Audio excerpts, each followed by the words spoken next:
This video is sponsored by Squarespace. We all know the term tryhard from video games. The guy that's just doing way too much to no avail. The guy that puts winning and accolades above having a good time. Just someone literally trying too hard. Very aptly named, we hate it.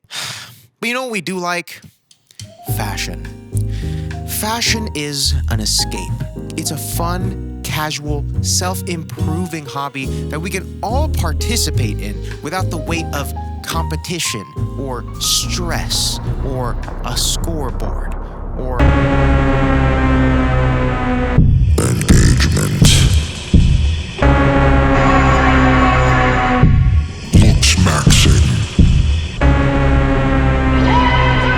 How much is your outfit? Babe, are you okay?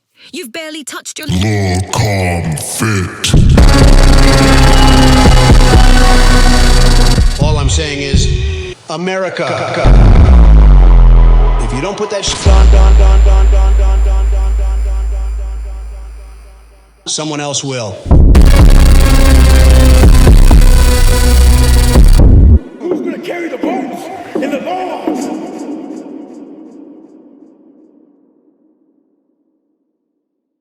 I just want to start by saying for this entire video, I am literally not talking about anyone specific. This is just some stuff I've been seeing online, and I just personally thought it'd be really funny to point out. That's it though. That is the end of my objective. This is just funny. In no way am I calling out or shading anyone in particular.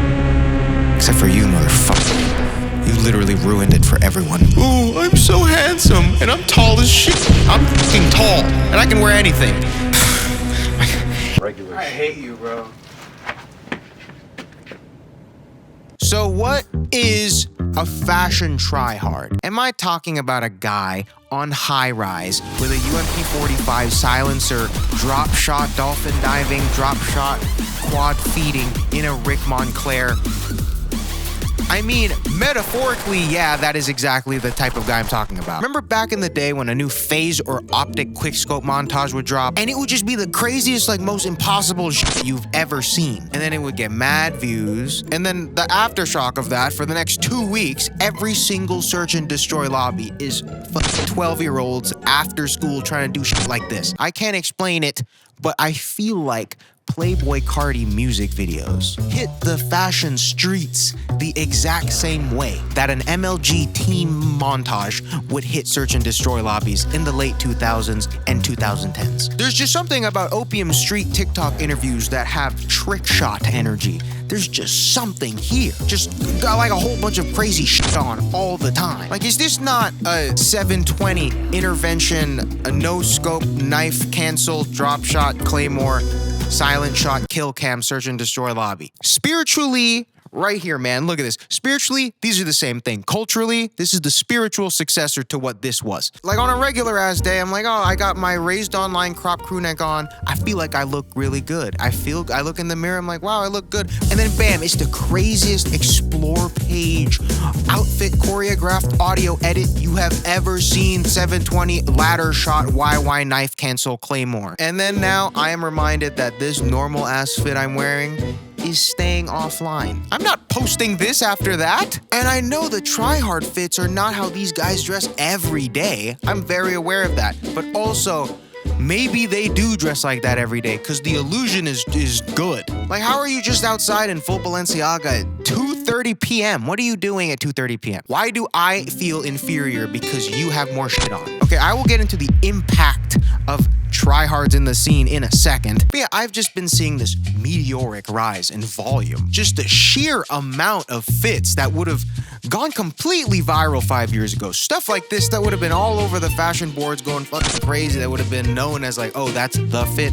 Now I just see them all the time. It's like, how, man? How is this happening? But it's cool though. It's fine. But at the same time, I'm like, I didn't know that we only played ranked games now. What happened to normal games? At some point, we might as well also implement an elo system for all of this if it's gonna be so competitive. Just keep a leaderboard at this point, you know? And then eventually, we start a league. Introducing MLF. Major League Fashion. Look at this. So your ELO, right? Your ELO goes up with your engagement and influence. And then teams are sponsored by brands, obviously. And then they just compete in a season, just all online, cool outfits, free-for-all engagement-based battle royale. Single elimination with each regional fashion week being the playoffs. Kind of a banger. I'm not gonna make this happen. I hope this doesn't happen. If it did happen, it would be pretty cool. This is not real.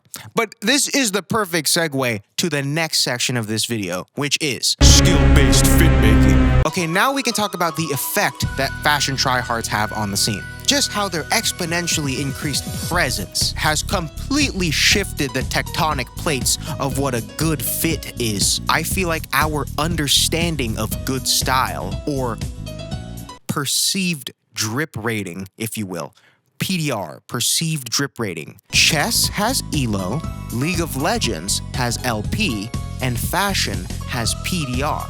PDR, oh my god, I'm doing the thing. I'm doing the MLM. Anyways, I feel like the PDR of a fit has to be so high now to meet this threshold of what is even considered fire or cold. Also, this is hilarious. What the are we talking about? When a fit is fire or a fit is cold? What does that even mean? But I feel like PDR right now is just so inflated that I feel like it's slowly becoming, to get to this threshold, it is slowly becoming more and more unrealistic. And it's just too hard, it's too crazy. And in some ways, I feel like it's unsustainable. Just think about it, right? How much higher can the PDR even get? There's only one way up. The bar is only gonna keep getting higher, bro. Think about this. Kanye just dropped an album. Yeet just dropped an album. Cardi is somewhere in this mix, right? The supply for fire trick shot montage audios is at an all-time high. There's gonna be so many good ones. And people are just getting better and better at CapCut by the hour. How much higher can the PDR get before this entire game collapses in on itself? This shit is evolving so fast. From over-layering, hyper-accessorizing, just random eclectic props. Cost maxing. Cost maxing is crazy. Cost maxing is like when someone in the lobby gets a quad feed, right? And it's just like, oh shit.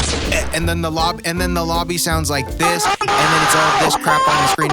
Tell me this is not the same shit. Tell me this is not the exact same feeling. So most of us, me included, are blessed to have a head, 2 arms, a body, 2 legs, and 2 feet. There's a lot to work with here, but there will come a time in the near future where we have done all we can with this God-given formula. We are going to outgrow the platform at some point. Will the meta change? Will we have to grow extra limbs just to squeeze the last bit of drip out of every outfit? On the topic of actually wearing clothes, right? Will we even need physical clothes? Will we need physical, tangible clothes in the near future? Do you think we're even gonna need that? You used to have to buy CDs, right, to listen to music. You needed to buy a physical product to listen to music. And now, you have every song ever created and will be created on a cracked iPhone. See, for fashion, right, you gotta think about this. Will we just be in bodysuits like those fuckers from WALL-E, right? And then all the fits that we're seeing are just all Neuralink or Apple Vision Pro augmented reality onto the person that you're looking at. Does this make sense? Like, this is the objective Maslow's hierarchy of needs, like shelter, clothes, and food. Like, this is just the objective clothing. And then you all have Neuralink, and you can just see what outfit they want you to see on them. Kind of like how Minecraft skins work. We will eventually reach critical mass. We will reach the apex. We will reach the outfit singularity. Because think about this, the laws of reality state. If every fit is fire, then no fit is fire. If every fit is cold, no fit is cold. You choose your scenario. We either have a heat death or a big freeze. Those are the only 2 options. We are moving 3.26 million light years a second towards entropy. We right now are in a fit bubble, and that shit is about to pop. To completely understand this and break this down properly, I have to take us back to the housing market crash of 2008. So the way a mortgage works is a lender will grant a buyer a loan or an advance that the buyer will eventually have to pay back over time. And in the early 2000s, banks started lending risky subprime mortgages to low-income home buyers. This led to a buildup of worthless Mickey Mouse assets within the bank, which then, over time, led to the collapse of the housing market, which had a ripple effect on the global economy, which is why it is called one of the biggest global economic crises. Okay, the final section of this video is here to bring everybody back down to earth. Now, in the era of tryhards, knowing and inadvertently living in the midst of all of this crap now, how do we properly enjoy fashion? I don't like this shit. How do I have fun? Well, off rip, what I do as both a consumer and producer of fashion content is I've learned to totally separate the idea of looking good and dressing up.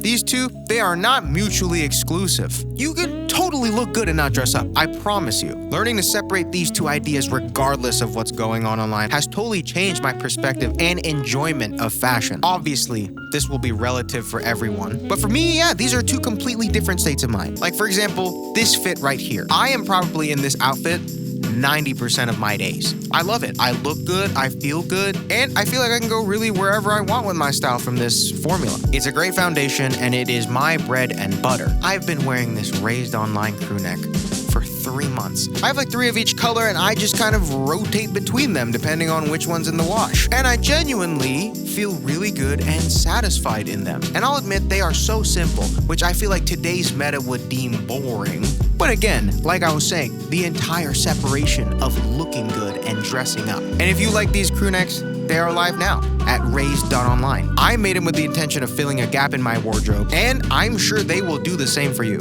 But like I said, I'm a very heavy consumer and producer of fashion content, and I feel like it took a while for me to convince myself that these two were different things, because I always felt like I had to go crazy online all the time, especially with my peers doing very similar things. You don't have to dress up to look good. And something that I feel that really captures this essence well is the longtime sponsor of this channel and this video, Squarespace.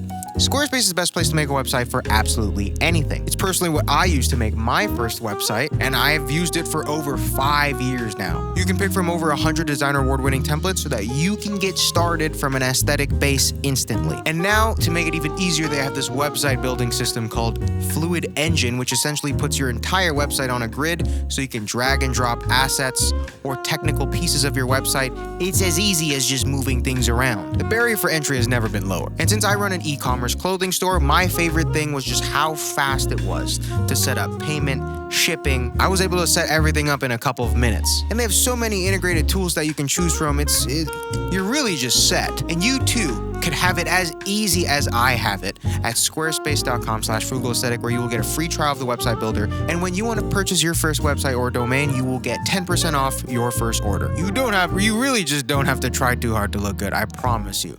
Go to squarespace.com/frugalaesthetic now. Thank you to Squarespace for always supporting me, man. It's been nice. Raised Online magazine crew necks are now live at Raised Online. Where else would they be?